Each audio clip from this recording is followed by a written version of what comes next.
ഈ കാണുന്ന ഫിറ്റിങ്സാണ് waterfall spout. ഈ ഫിറ്റിങ്സാണ് ഇതിൻ്റെ ഡൈവേർട്ടർ വരുന്നത്. ഇതിലേക്കാണ് നമ്മൾ hot and called water connect ചെയ്യുന്നത്. ഈ ഡൈവേർട്ടറിൻ്റെ ഔട്ട്ലെറ്റ് എടുത്തിട്ടാണ് നമുക്ക് ഡൈനാമോയിലേക്ക് കണക്ട് ചെയ്യാനുള്ളത്. ലാസ്റ്റ് വരുന്ന ബട്ടൺ ഫിൽറ്ററിൻ്റെ ആണ്. ഈ ഫിറ്റിങ്സ് സെറ്റ് ചെയ്യുമ്പോൾ പ്രത്യേകം ശ്രദ്ധിക്കുക, ഇതിൻ്റെ മുകൾ ഭാഗം ഗ്ലാസ് ആണ്.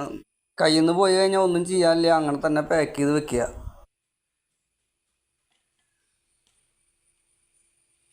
മുകൾ ഭാഗത്ത് ഈ കാണുന്ന ഏരിയയിലാണ് ഇതിൻ്റെ LED ഡിസ്പ്ലേ വരുന്നത്. ഇനി നമുക്കിത് സിങ്കിൻ്റെ മുകളിൽ എങ്ങനെയാണ് സെറ്റ് ചെയ്യണത് നോക്കാം. ഈ കാണുന്ന എല്ലാ ഫിറ്റിങ്സിൻ്റെ അടിഭാഗത്തെ നെട്ടുകൾ നമ്മൾ അഴിച്ചെടുക്കണം. നെട്ടുകൾ മാത്രം അഴിച്ചാൽ മതി, നമുക്ക് ട്യൂബുകൾ അഴിച്ചെടുക്കണമെന്നില്ല. ട്യൂബുകൾ അഴിക്കണമെങ്കിൽ അഴിക്കാമെന്ന് മാത്രം. ട്യൂബുകൾ നമുക്ക് ഈ ഹോളിലൂടെ കടത്തി കഴിഞ്ഞാൽ അത് അങ്ങോട്ട് ഇറങ്ങിപ്പോക്കോളും.